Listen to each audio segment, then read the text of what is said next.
Hello everyone, स्वागत है आप सभी का स्टडी आईक्यू पीसीएस चैनल पर। मेरा नाम है अभिषेक और आज से हम स्टार्ट करने वाले हैं स्टडी आईक्यू पीसीएस चैनल पर एक सीरीज जिसका नाम है भारत की खबर।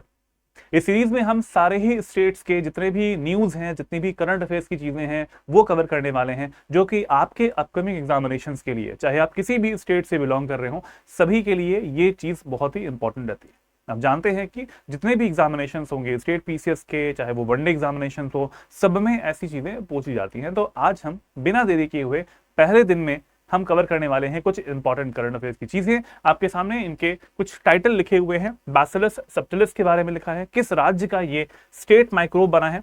मीर आलम टैंक के बारे में जानने वाले हैं कि वो क्यों न्यूज में है। और तीसरा न्यूज है, बिहार में किन्हें मिला है पद्म अवार्ड्स। आइए इस वीडियो में स्टार्ट करते हैं, जानते हैं कि क्या क्या चीजें इंपॉर्टेंट हैं। इस वीडियो को अपने फ्रेंड्स के साथ में जरूर शेयर कीजिएगा, लाइक जरूर करें और सब्सक्राइब करें स्टडी आईक्यू पीसीएस चैनल को। चलिए पहले पे आते हैं। पहला जो टाइटल था हमारा वो था बैसिलस सबटिलिस से। ये है क्या? ये एक बैक्टीरिया होता है। ये एक बैक्टीरिया है जो कि किस राज्य का स्टेट माइक्रोब सिलेक्ट किया गया है। तो न्यूज के आर्टिकल के अकॉर्डिंग आप देख पा रहे हैं, केरल राज्य के लिए Kerala declares bacillus subtilis as state microbe. यानी केरल राज्य ने इसको एक काफी अच्छा बैक्टीरिया होता है, गुड बैक्टीरिया होता है, और इसको बनाया है एक इस राज्य का, केरल के राज्य का एक माइक्रोब यानी सूक्ष्म जीव बनाया हुआ है। यहाँ पे लिखा भी हुआ है, you can see here, Kerala the first state, Kerala is the first state in the country, देश का पहला राज्य है ऐसा जिसने ऑफिशियली डिक्लेयर किया है, its own state microbe declare किया है। इसके बारे में विशेषताएं जान लेते हैं। एक गुड बैक्टीरिया होता है, प्राकृतिक रूप से ये पर्यावरण में यानी नेचर में नेचुरली मिल रहा होता है, बनाया हुआ, फैब्रिकेटेड नहीं है। मानव आंत यानी जो हमारे पाचन तंत्र होता है यानी ह्यूमन गट, वहां पर आपको मिलता है। और कहां पे मिलता है? जितने भी हमारे किण्वित खाद्य पदार्थ होते हैं यानी जो फर्मेंटेड फूड आइटम्स होते हैं, उनमें आपको ये वाला जो माइक्रोब होता है वो मिल रहा होता है। अब केरल ने क्या किया है, इसको पहला फर्स्ट स्टेट है जिसने इसको ऑफिशियली डिक्लेयर किया है स्टेट माइक्रोब। किसने इसको डिक्लेयर किया है? केरल के चीफ मिनिस्टर, नाम क्या है उनका, डिक्लेयर किया गया है पिनराई विजयन के द्वारा। ये है केरल के चीफ मिनिस्टर। सारी चीजें एक एक करके सारी चीजें हम यहाँ पर देखते चलेंगे और आपको कुछ एक्स्ट्रा इंफॉर्मेशन भी मैं दूंगा इसमें। तो ये हो गया केरल के द्वारा डिक्लेयर किया हुआ जो स्टेट माइक्रोब है, नाम है इसका बैसिलस सबटिलिस। ठीक है, ये क्लियर हो गया। अब जरा आगे जानते हैं इसके बारे में, इसकी कुछ विशेषताएं जानते हैं। तो ये एक रॉड के शेप का, रॉड मतलब इस तरीके का रॉड के शेप का होता है, लंबा लंबा सा आकार, छड़ी के आकार का होता है, और ग्राम पॉजिटिव जीवाणु होता है। ग्राम पॉजिटिव जीवाणु। अब what is this gram positive, वो क्या चीज होती है? चलिए पहले इसको जान लेते हैं। दो प्रकार के हमारे जीवाणु होते हैं, एक होते हैं ग्राम पॉजिटिव, एक होते हैं ग्राम नेगेटिव। ठीक है, ग्राम पॉजिटिव जो बैक्टीरिया होते हैं उनमें एक जो सेल वॉल होती है, ये वाली सेल वॉल होती है वो काफी थिक होती है। सेल वॉल जो होती है इसकी, इस बैक्टीरिया की, काफी थिक होती है। वहीं पर जो हमारे ग्राम नेगेटिव बैक्टीरिया होते हैं उनकी जो सेल वॉल होती है वो बहुत ही क्या होती है, बहुत ही थिन होती है, पतली होती है। लिखा है ना यहाँ पे, थिन पेप्टिडोग्लाइकैन लेयर, यहां पर अप टू 30 लेयर्स ऑफ पेप्टिडोग्लाइकैन। तो ये एक सबसे बड़ी विशेषता है जो ग्राम पॉजिटिव बैक्टीरिया होते हैं और ग्राम नेगेटिव बैक्टीरिया होते हैं। अगली विशेषता क्या है? अगर हम ग्राम पॉजिटिव बैक्टीरिया जो इतने होते हैं इनको हम आइडेंटिफाई कैसे करेंगे, लिखा है ना, how can we tell apart कि ग्राम पॉजिटिव बैक्टीरिया कौन से है और ग्राम नेगेटिव बैक्टीरिया कौन से होते हैं। तो उसके लिए क्रिस्टल वॉयलेट एक कलर होता है, एक तरीके का एक वर्णक होता है, कलर होता है, जिसको डाल देते हैं इसके ऊपर। अब डालने के बाद में डी कलरिंग एजेंट को डाला जाता है, ग्राम डी स्टेनिंग सोल्यूशन के उसके ऊपर डाल देते। पहले डाला ये वाला सोल्यूशन वॉयलेट कलर का, उसके ऊपर से डाल दिया हमने एक डी स्टेनिंग सोल्यूशन। अब जो ग्राम पॉजिटिव बैक्टीरिया होते हैं उनकी जो सेल वॉल होती है 30 लेयर्स ऑफ पेप्टिडोग्लाइकैन होती हैं। अच्छा, उसके बाद में ये भी डाला, कलर स्टेन जो है वो हमने ये पिंक कलर का डाल दिया, सैफ्रानिन और फुचसिन ये डाल दिया हमने। ठीक है, तो होता क्या है, तो जब आप आगे इसको देखते हैं, सूक्ष्म जो माइक्रोस्कोप होता है उससे इसको देखा जाता है इन कलरिंग एजेंट्स को डालने के बाद में, तो जो ग्राम पॉजिटिव बैक्टीरिया होते हैं वो आपको वॉयलेट कलर के दिखाई देते हैं, और जो हमारे ग्राम नेगेटिव बैक्टीरिया होते हैं वो आपको पिंक कलर के दिखाई देते हैं, इस तरीके से। तो वी कैन से कि यहाँ पर आपको ग्राम पॉजिटिव बैक्टीरिया जो है वो pink of the counter strand is not visible. पहले हमने क्या डाला था इसमें? पहले हमने डाला वॉयलेट कलर का क्रिस्टल वॉयलेट, उसके बाद में डी कलरिंग कर दी हमने, डी कलरिंग कर दी। उसके बाद में हमने क्या किया? पिंक कलर का काउंटर स्ट्रेन डाल दिया। लेकिन जो ग्राम नेगेटिव बैक्टीरिया होते हैं सिर्फ वही पिंक कलर को ग्रास्प कर पाते हैं। जो हमारे वॉयलेट कलर वाला पार्ट है, जो ग्राम पॉजिटिव बैक्टीरिया होते हैं उनकी थिक वॉल्स होती हैं, वो हमारे वॉयलेट कलर को कंटेन रखते हैं। तो इससे we can identify which bacterias are gram positive, which bacterias are gram negative bacteria. चलिए अब आगे बढ़ते हैं और आते हैं अपनी पुरानी विशेषताओं पे। ये मुख्यतः मिट्टी और वनस्पति में पाए जाते हैं, यानी सॉइल और वेजिटेशन में आपको मिल रहे होते हैं। अगला फीचर है ऑप्टिमल ग्रोथ टेम्परेचर। किसी भी जीवाणु के बढ़ने का जो ग्रोथ टेम्परेचर होता है, वृद्धि करने का जो तापमान होता है, वो होता है 25 से 35 के बीच में। इसका भी आपको यही मिल रहा है। उत्तम वृद्धि तापमान आपको 25 से 35 डिग्री के बीच में मिल रहा होता है सेल्सियस में। एक और पॉइंट अगला है, यह रोगजनक नहीं होता है। It is not like pathogenic नहीं होता है, ये रोगजनक नहीं होता है। ये भोजन को दूषित लेकिन कर सकता है। It can contaminate the food. ये हमारे लिए एक तरीके से रोगाणुजनक नहीं है, ये रोगजनक नहीं है, पैथोजेनिक नहीं होता है, लेकिन ये हमारे फूड को, अगर रखा हुआ फूड है तो कंटामिनेट कर सकता है। तो ये बात हो गई बैसिलस सबटिलिस की, और इसको कैसे आइडेंटिफाई करते हैं उसकी बातें हो गई हैं। अब इसके उपयोग के बारे में जान लेते हैं। इस जो बैक्टीरिया होता है इसका उपयोग क्या क्या होते हैं, है ना, किस स्टेट ने किया है, किसने लॉन्च किया था, किसने बताया इसके बारे में, वो सारी चीजें हो चुकी हैं। अब जरा इसके उपयोग जान लेते हैं। Now they are used on seeds, जो बीज होते हैं उन पर, वेजिटेबल्स सब्जियों पर, और जो प्लांट्स होते हैं वहां पर फंगीसाइड के रूप में इसका यूज करते हैं, यानी फफूंदनाशी के रूप में इसका यूज किया जा सकता है। फफूंदनाशी जो है उसके रूप में इसकी तरीके से इसका उपयोग किया जाता है बैसिलस सबटिलिस का। एक और उपयोग है, they are capable of producing toxins for insects, यानी जो कीड़े होते हैं, ठीक है, जो कीट होते हैं, उनके लिए विषैला पदार्थ ये सिक्रीट कर रहे होते हैं, निकाल रहे होते हैं। इससे क्या होता है कि जो कीड़े आ रहे होते हैं उन वनस्पतियों पे, उन पेड़ों पर, तो वो नहीं आते हैं और इससे वो वनस्पति बच जाती है उन कीड़ों से। तो ये एप्लीकेशंस हैं, ये एडवांटेजेस हैं इस बैसिलस सबटिलिस के, जो कि ये प्रोवाइड कर रहा होता है बैक्टीरिया। ग्राम पॉजिटिव बैक्टीरिया होता है, रॉड शेप का होता है। इसके बारे में हमने इन्फॉर्मेशन ये जान ली। ये होगी पहली इन्फॉर्मेशन। अब आते हैं सेकेंड इन्फॉर्मेशन पे। सेकेंड इन्फॉर्मेशन कहता है, टैंक के बारे में बात कर रहे थे, नाम है इसका मीर आलम टैंक। अब क्यों ये न्यूज में है, तो न्यूज में इसलिए है कि एक यहाँ पर एक डिजास्टर मैनेजमेंट की एक एजेंसी है, नाम है उसका हाइड्रा। ठीक है, डिजास्टर मैनेजमेंट की एक एजेंसी है, नाम है उसका हाइड्रा। अब हाइड्रा जो है वो किस जगह पे होगी, डेफिनेटली आपको नाम से समझ में आ रहा होगा, हैदराबाद। HYD मतलब हैदराबाद। तो हैदराबाद की लिखा भी हुआ है, Hyderabad disaster management and asset production agency, hydra. The full form is of HYDRAA। इसका है Hyderabad disaster management and asset production agency. अब इसने क्या किया था, एक नाव गई थी, ठीक है, एक नाव गई हुई थी इस टैंक, यानी एक तालाब जैसा बड़ा सा क्षेत्र है, और उसके तालाब में कह सकते हैं, झील जैसा बोल सकते हैं। तो उसमें एक नाव गई हुई थी और एक टीम गई थी उसमें सर्वे करने के लिए। ब्रिज सर्वे टीम गई हुई थी। उसके बीच में एक ब्रिज बन रहा है, जैसे कि आपने यहाँ पे देखा, एक ये ब्रिज बन रहा है। तो इस ब्रिज का एक सर्वे करने के लिए टीम गई थी, लेकिन उनकी टीम जो है वो पानी में फंस चुकी थी। फंसने का मतलब है इनकी जो बोट है वो खराब हो गई, और खराब होने के समय पे इनको हाइड्रा ने बचाया था जाके। तो कुछ समय पहले न्यूज में था, तो कहाँ पे है ये जानना जरूरी है। और नाम में आ रहा है हैदराबाद, हैदराबाद में, जो कि तेलंगाना की राजधानी है। तो इसका मतलब समझ गए कहाँ पे है, लोकेशन पता चल गई। चलिए, hydra rescues bridge survey team stranded in the Mir Alam lake after boat failure. जो नाव थी वो खराब हो गई है, इसकी वजह से मीर आलम टैंक में फंस गए थे वो, और हाइड्रा जाके उसको बचाती है। ये क्या है, एक हमारी डिजास्टर मैनेजमेंट की एक एजेंसी है, जो कि उनके लोग गए और उन्होंने बचाया इसको। आगे बढ़ते हैं, जानते हैं इसके बारे में, मीर आलम टैंक के बारे में। लोकेशन हैदराबाद, राज्य कौन सा है, तेलंगाना राज्य है। मूसी रिवर के दक्षिण में आपको ये मिल जाएगा, मूसी नदी के दक्षिण में आपको ये मिलता है। एरिया, इसका क्षेत्रफल कितना है, अप्रोक्सीमेटली 260 एकड़ में आपको ये मिलती है। 260 एकड़ में बहुत बड़ी सी जमीन है, और इसको बनवाया गया है। ठीक है, ये एक मैन मेड लेक है, ये एक मैन मेड है। अगर पूछा जाए ये एक आर्टिफिशियल लेक है या फिर ये एक नेचुरल लेक है, ये एक आर्टिफिशियल कृत्रिम झील है। आर्टिफिशियल यानी कृत्रिम झील है ये वाली। नेक्स्ट देखिए, कैपेसिटी कितनी है, 21 million cubic metre of water इसमें आ सकता है, या 21 मिलियन घन मीटर पानी इसमें आ सकता है। और फेड बाय, यानी इसमें पानी आता कहां से है, बहुत सारी सेवरल स्ट्रीम्स, बहुत सारी धाराएं हैं, बहुत सारे झरने हैं, स्प्रिंग्स हैं, जो कि आसपास की पहाड़ियों से इसमें पानी को ला रहे होते हैं, और ये पानी जो है यहाँ पर इसमें फिलअप होता है इस झील में। ठीक है, तो फेडअप किससे होता है, पानी आता किससे है, जल किससे आता है, वो हमने देख लिया। कई सारे झरने हैं, इसकी लंबाई कितनी है, इसकी चौड़ाई कितनी है, यानी क्षेत्रफल कितना है, कितना पानी इसमें आता है, किस राज्य में है, ये सारी चीजें हमने देख ली। चलिए आगे बढ़ते हैं और जानते हैं इसकी हिस्ट्री के बारे में। मीर आलम रखा है तो किसी के नाम पर रखा गया होगा, उसको जान लेते हैं कि वो पर्सन कौन था। तो मीर आलम जो है, नाम है इनका मीर आलम बहादुर। मीर आलम बहादुर ये प्राइम मिनिस्टर थे हैदराबाद के during the Asaf Jah third के शासनकाल में।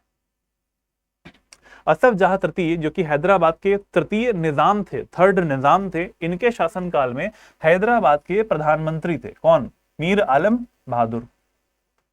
अब इनकी जो फोर्सेस थी, इन्होंने क्या क्या ऐसा काम किया है, why this person is important इस जगह के लिए। ये पर्सन इंपॉर्टेंट इसलिए है क्योंकि निजाम की जो आर्मी थी इसको फोर्स किया था मीर आलम ने, क्योंकि ये पीएम थे। और इनकी आर्मी ने किसके विरुद्ध लड़ाई करी थी, टीपू सुल्तान के विरुद्ध।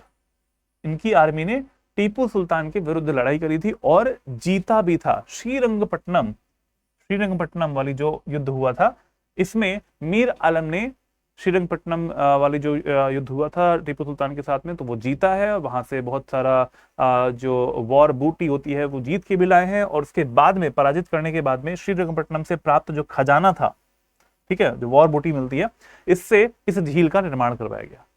तो मीर आलम का जो नाम है वो इसलिए यहाँ पे आता है क्योंकि मीर आलम का जो नाम है इसलिए यहाँ पे इंपॉर्टेंट है, बिकॉज इनके नाम पर बनाई गई वाली झील टीपू सुल्तान को हराने के बाद में बनाई है, और वहां से जो वॉर बूटी निकल के आई थी उसका उपयोग करके इस झील को बनाया गया है।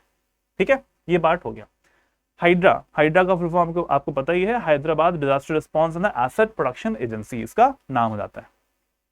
ठीक है, हाइड्रा के बारे में जान लेते हैं आप। ये एक स्टैट्यूटरी बॉडी है, ये एक वैधानिक निकाय है जो कि बनाया गया है कब, जुलाई 2024 में इसको बनाया गया है। किसके द्वारा, तेलंगाना की सरकार के द्वारा इसको बनाया गया है।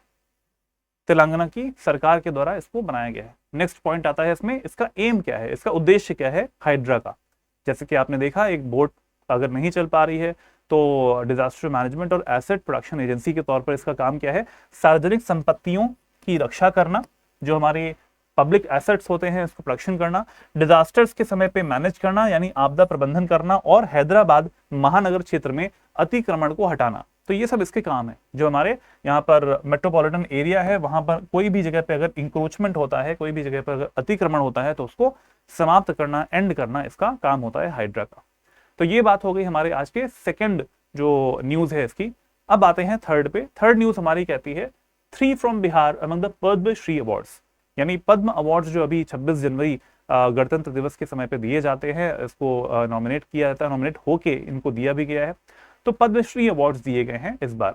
तो यहाँ पे नंबर थोड़ा ध्यान रखिएगा कि पद्मश्री अवार्ड्स कितनों को दिया गया है, टोटल पद्म अवार्ड्स जो है वो कितनों को दिए गए हैं।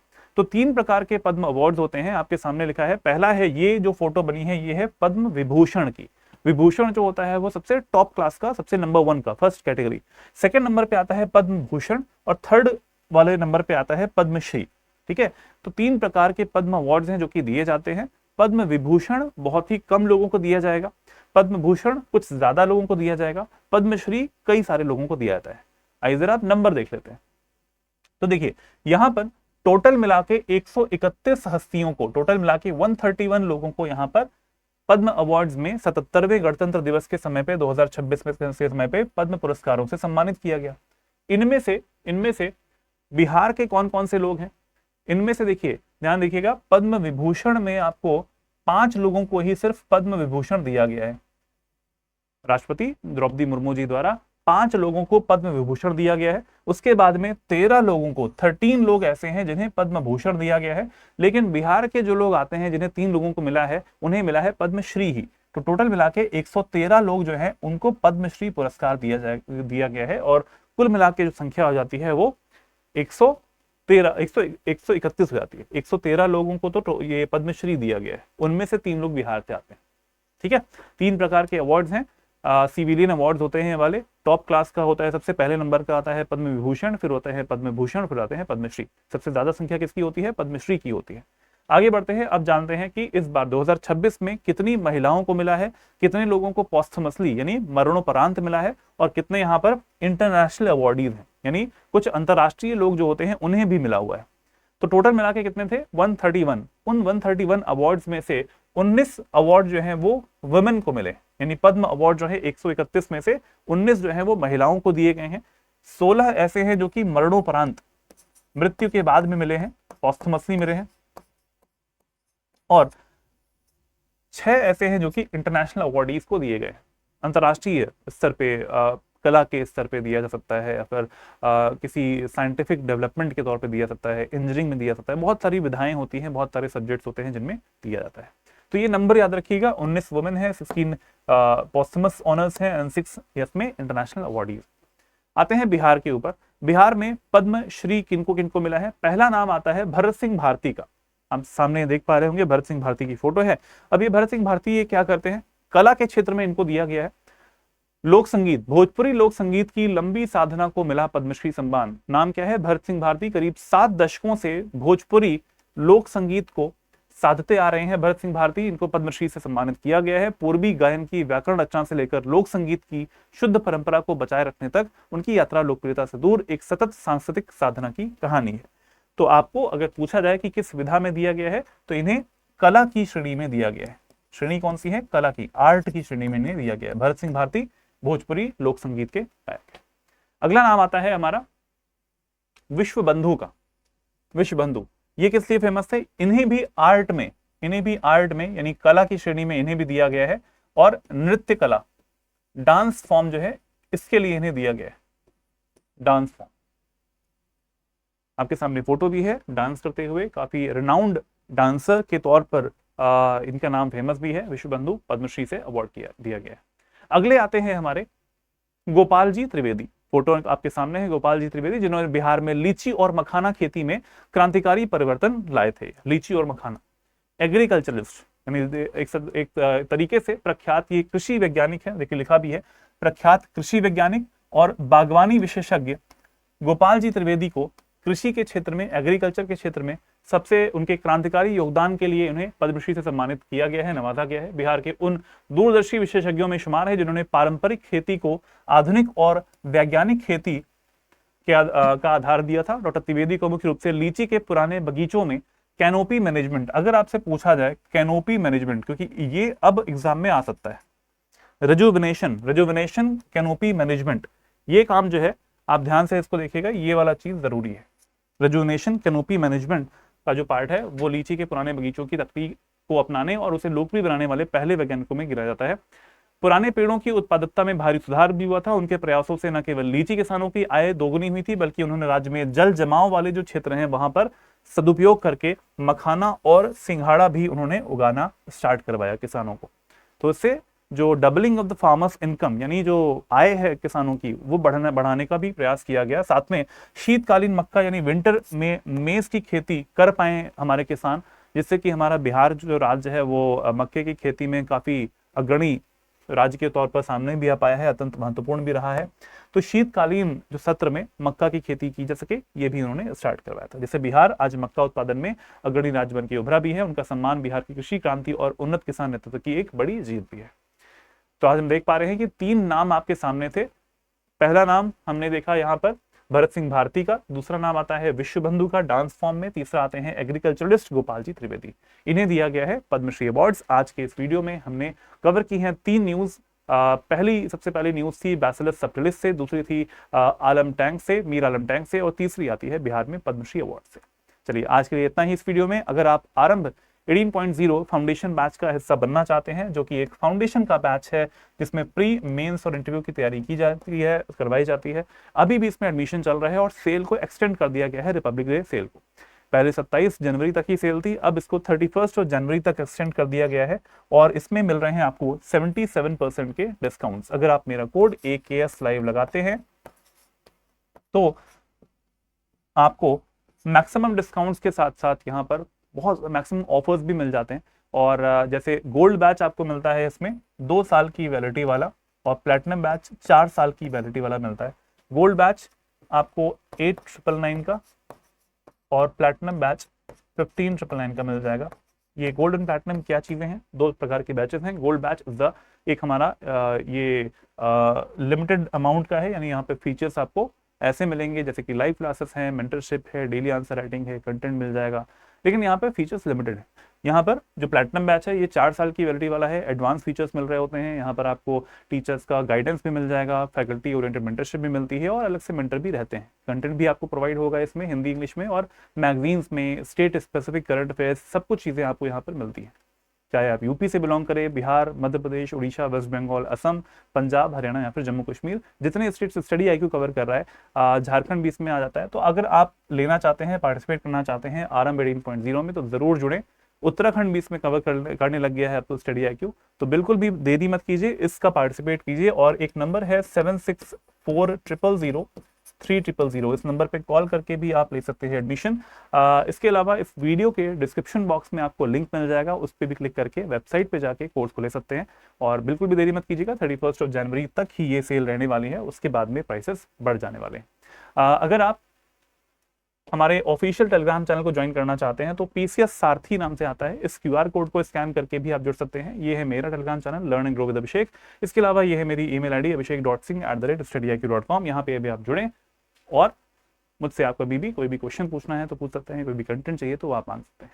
आज के लिए इस वीडियो में इतना ही। भारत की खबर इस तरीके से आती रहेगी और आप सभी के लिए इंडिया से जुड़ी हुई जितनी भी न्यूज़ है, करंट अफेयर्स हैं, उनको इस वीडियो में कवर किया जाएगा। इस वीडियो को अपने साथ में जितने भी साथी हैं उनके साथ में शेयर कीजिए, लाइक करें, चैनल को सब्सक्राइब करें। आज के लिए इतना ही। जय हिंद, जय भारत। ठीक है, गुड बाय।